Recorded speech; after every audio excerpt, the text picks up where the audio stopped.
Good morning, everyone. My name is Tista, and I'm your host for these Fireside Chats with leaders and innovators. So, this is a chat with people who are making a difference in our community and have many significant accomplishments. So, this conversation is regarding the views of leaders in different occupations in our community. And today we have a very, very special guest, Dr. Kimberly Werner-Billet. And to our wonderful viewers, Dr. Kim is a board certified dermatologist, and she is also a veteran and a mom of twins. She's half Korean and was actually born in Korea and raised in Indonesia. And she has been published in many peer-reviewed medical journals and has extensive research experience in dermatology, as well as other fields like neuroscience, family medicine, and cosmetic surgery. Dr. Kim, thank you so much for joining me today over Zoom for Fireside Chat. I am so eager to talk to you about your accomplishments and hear your advice, which I'm sure will inspire our listeners. Thank you so much for having me. I honestly was taken aback that you even wanted me because I feel like the things that I'm doing are, I don't know, so near and dear to my heart that I just don't think of them that way. But I'm honored to be here. It's so inspiring that your passion for what you do is just such a part of you that you don't think of it that way. But I'm sure to me, to anyone else, what you do, your career, everything you do is just so motivating and encouraging, especially to young students and people in different occupations as well. I think you just have so much wisdom and experience, and I think anybody from any part of life can take what you have to say and really take it to heart, because I think what you do is really important for our community. And I would love to actually begin by discussing your path to such an inspiring career. So I found an article from June 2002. Oh, God. In the Sarasota Herald Tribune. Oh, my God. That is a blast from the past. Yeah, it was this article about you as a high school senior at Manatee High School by Lori Rose. And it is clear from this article that you have always been so motivated and having stellar academics and a career. And then you went on to graduate summa cum laude with your BS in neuroscience and a minor in biochem and military science at William and Mary. And then you were inducted into Phi Beta Kappa, which is the oldest academic honor society in the US and remains to be extremely prestigious. And then as you went on to East VA Med School and then onto your residency, you continued to place an emphasis on ambitious experiences. So I would love to know, how has your educational background shaped who you are today? Oh, gosh. I feel like that's kind of been everything that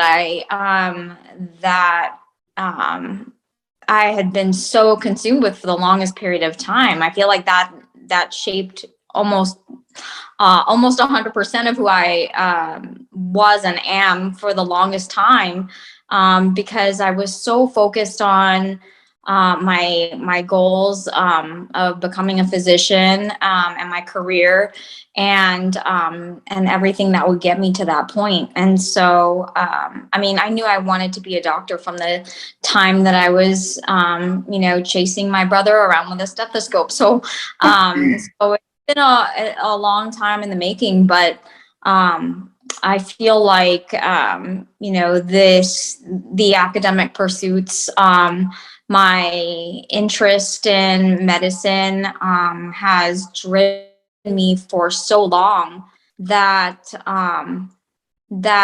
it's hard to know a me without it. With that, since you were focused for so long, did you have kind of that aha moment of oh, I have achieved my dream, this is real? Did you have any kind of moment like that? I think that I've had several moments like that, because, obviously once I, got into medical schools and once I actually attended medical school, that felt really good, but Mhm.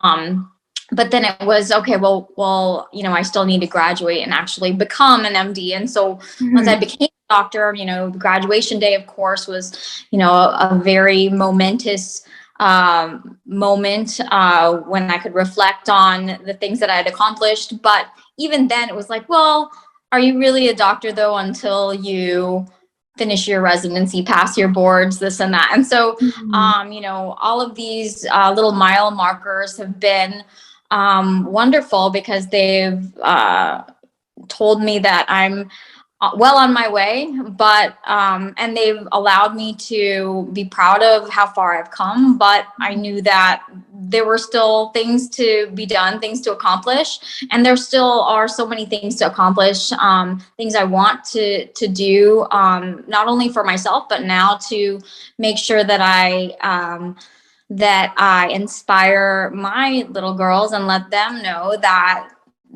they should always continue to follow their dreams and know that they can accomplish anything that they put their mind to.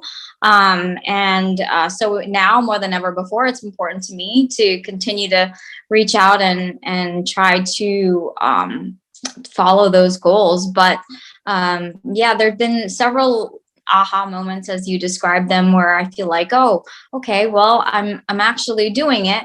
But I also feel like though the goal has always been to become a doctor, I also feel like the goalpost has somewhat been moved as time goes on, because I find new things that I want to accomplish, or I find variations of the things that I had initially set out for.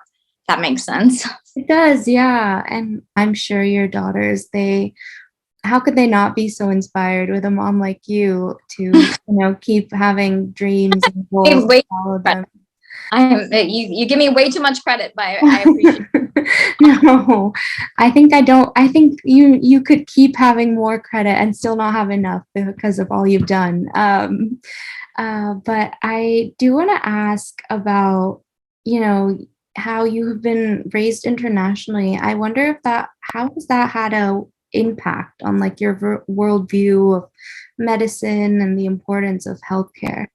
Well, I feel like it wasn't really something that I had thought very much about until later on in my career, because healthcare is very different globally, and I did grow up in a situation very different to what most Americans grow up in, and so I was exposed to quite a different background than most American kids. Um, Growing up in Indonesia, I don't actually think I went to the doctor once while I was in Indonesia.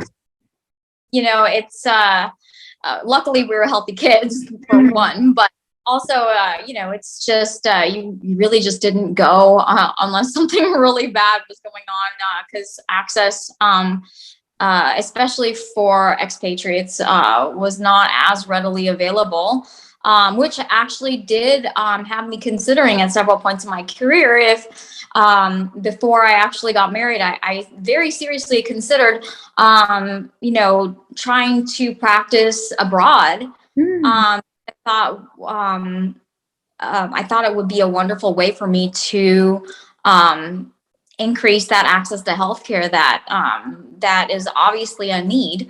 Mhm. Um, but that being said, I will say that practicing abroad is not as easy as I've done a little bit of research into it. It's not as easy as you'd think. A board certification in the United States, you'd think could get you pretty far, but there Mhm. are some limitations globally. Oh, So wow. yeah, but back to your question, my background, growing up overseas has definitely had me considering how lucky we are Mhm. uh, in the U.S. to have the healthcare that we do, and the access that we do. Um, and again, has also had me considering opportunities abroad, but my selfish desire for roots in the U.S. Has kind of led me to stay the course here.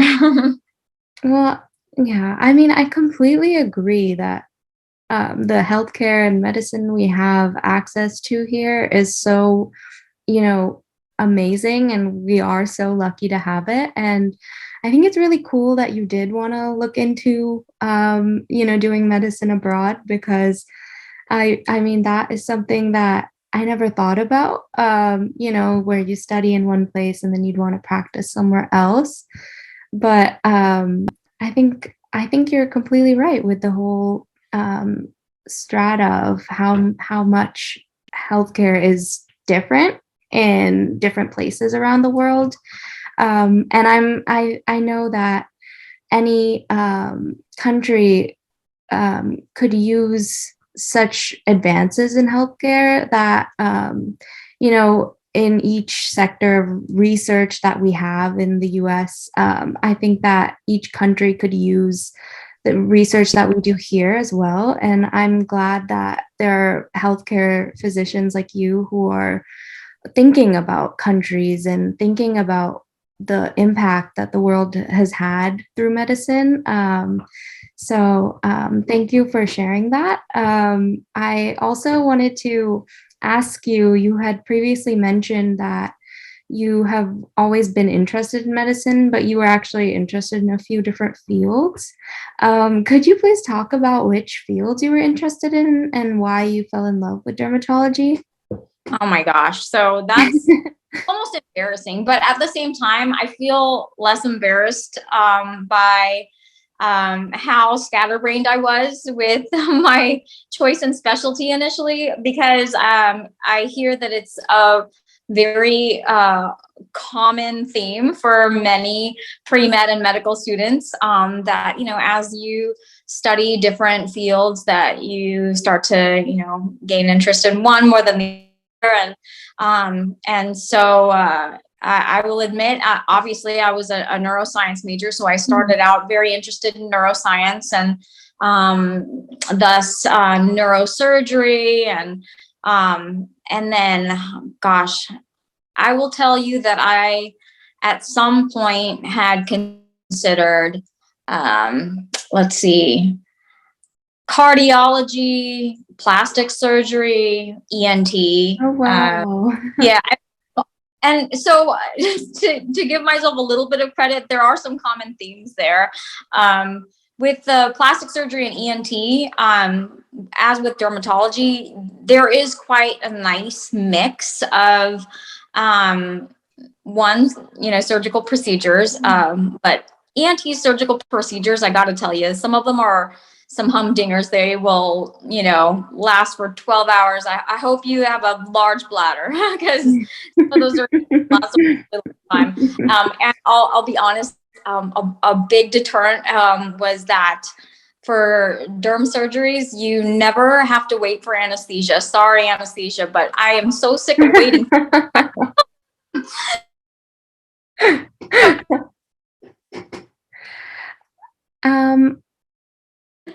That was off the list. And then with I felt like I was so limited, because really, for the most part, you're doing solely cosmetics, blanket. But I mean, let's be honest, it's a lot of cosmetic surgery. And I just love the mix that I have with dermatology. Oh, and I also was very interested. I did a rotation in reproductive endocrinology and infertility. Wow. Funny, because I never thought that I would ever be a patient. I rotated with them, and it's funny how I sort of thought of the patients as like I really empathize with them, but I thought I can't relate at all, because that would never be me. It was sort of like when I rotated through hematology and oncology, knock on wood. I mean, I thought of the patients like, oh my God, this is horrible, and I feel for them so much, but can't relate at all, because that's not me. So life is funny like that, how it kind of turns around on you. But yeah, I was very interested in that because I love surgery. So, and there's plenty of that, and I love endocrinology because it's super interesting. I think you'll find it fascinating as well the more you get into it because of the all of the feedback pathways and Mhm. just very interesting. It definitely is it's a mind exercise. Mhm. So I really enjoyed that. And I also thought it'd be super cool to be able to tell people all of the women that I knocked up as a woman. So really fun, but having to go through 5 years of OBGYN, and you'll see what I mean once you rotate through OBGYN, I was not interested in that at all. So yeah, dermatology is amazing. It's such an amazing mix of all the things that I love and none of the things that I don't. Mhm. It's quick turnaround for results. It's not having to tell your diabetic patients that if they have a good diet for 10 years that their A1C will improve by 0.001, whatever. Nothing's changed. I get to cure cancer and call that Tuesday. I get to look at derm path, not as often as I would like to anymore, but I find looking at slides under the microscope really interesting. But oddly, only if it's skin. If it's parts of the gut, no interest. So that, and I do get to do my share of cosmetics, which is amazing, which again is a very quick and easy way to make people really happy. So as superficial as it may sound, doing cosmetics is actually very fulfilling. People making people happy is really fulfilling. Mhm. And so, and like I said, I get to see quick turnaround with patients that come in with a rash or with skin cancers or with horrendous itching. Within a few visits, I get to see patients dramatically improved, and not a lot of physicians get that. So I feel really lucky that I have such a really cool specialty that I will say is in high demand, and I lucked out to get the specialty that I wanted. And it is very gratifying in so many ways. Some of them are very personal ways, and others are gratifying because I mean, I don't have to take 35-hour calls, and it's definitely a lifestyle specialty for sure. So so it's a great specialty. It is. It really is a cool specialty. And, they say you should do what you love for your job. And it's really cool that you get to do what you love every day for work. So recently you opened your own practice. You love dermatology so much that you opened your very own practice, Dr. Kim Dermatology. On your website, you mentioned redirecting healthcare away from its roots and away from the business that has become back to its roots. Can you please elaborate on how you believe healthcare has become a business? Yeah, so it's funny. I didn't even realize what was happening in medicine for the longest time because I was in the military. So Mhm. as soon as I finished my training, I was serving time in the Army as a physician. And as such, you don't really know what's happening in civilian medicine or civilian dermatology. Mhm. Um, and there's a lot of perks to that. There's a lot of cons as well. But I could prescribe whatever I wanted to an extent without worrying about what the patient could afford. Um, in some ways, it's like the best of socialized medicine, but without a lot of the downfalls. And so, I got to um, see how effective I could be without the limitations of affordability of procedures or medications. And I could see patients back as frequently as I needed to. And I could I could practice the way that I felt was the gold standard. Again, to an extent. I won't get into the weeds with that, but once I left the military, I joined some larger practices, to be unnamed. But I initially thought that it was a problem with, the first practice that I joined. I was like, oh, maybe it's just this practice. So then I went on to join other practices, and I came to find that there was a theme. And, nothing against them, but I think that it is a theme that is medicine wide at this point. A lot of private equity firms are buying dermatology, actually all medical practices, and because they see it as a quick way to make a lot of money. Mm-hmm. And in an effort to generate more revenue, I feel like a lot of things have been lost. And practicing to that gold standard, the way that we're trained to, kind of goes to the wayside. And there's a lot of pressure placed on physicians to practice in ways that will generate more revenue. Again, to the detriment of the standards by which we're taught to treat patients. And to an extent it's okay, but it does get to a point where not only do the patients start to feel it, but beyond that it actually begins to become a little bit dangerous. And so like I said, I was seeing this trend, and then even for those practices, those larger practices that aren't bought out by private equity firms, these larger practices have to compete with these other large practices. And so they feel similar pressures. And I am one that always I'm seeking of that approval. I want that pat on the head. Like I want to feel like I'm a great member of the team.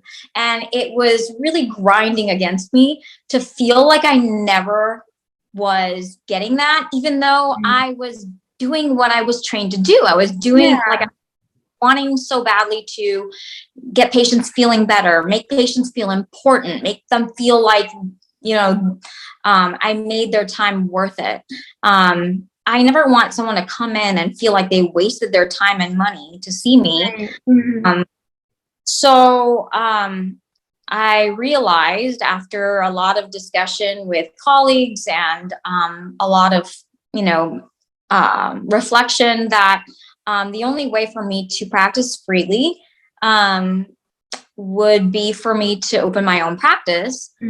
And, that I feel like there is enough of a margin that I don't necessarily need to pull in quite as much as some of these private equity firms are hoping to, in order to keep the lights on and still serve my patients in a way that they feel like their time is being valued, like I care about their well-being, and to give them the best in care. And I'm hoping that my vision is compatible with the business of medicine. I hope that I'm able to sustain myself with this model, and I hope that the community will support me in that. So we'll see. I think it's sad that it's an ambitious vision, but I think it's a very important one. And what I mean by it's sad that it's ambitious is that it's sad that healthcare is even becoming this business. And I think it's really, really important that you are, being a leader in that. And that is why, one of the many reasons why I was excited to have you today, because it takes a lot to stand up and just say, like, this is not the way that I want to do medicine. This is not the way that I want to practice. And this is not the experience that my patients should be having. And so I think it really is important for people to recognize that what you are doing here is very, very, very brave and very courageous. but also very vital. Like, we need this in our community. And I think everyone who is listening will hopefully agree that, medicine should be practiced in a way that is full of healing and comfort that you have when a patient walks into your practice. It's an immediate sense of I'm relaxed and I'm here to, get answers that I need when I leave here. And you are very helpful in providing solutions for your patients, which I don't think a patient will ever even think, oh, I'm leaving here and it was a waste of my time and money, because you have gone out of your way to help them with what they need to be helped with. So, in that, what do you feel is an important part of creating that wonderful visit for a patient when they walk in the door?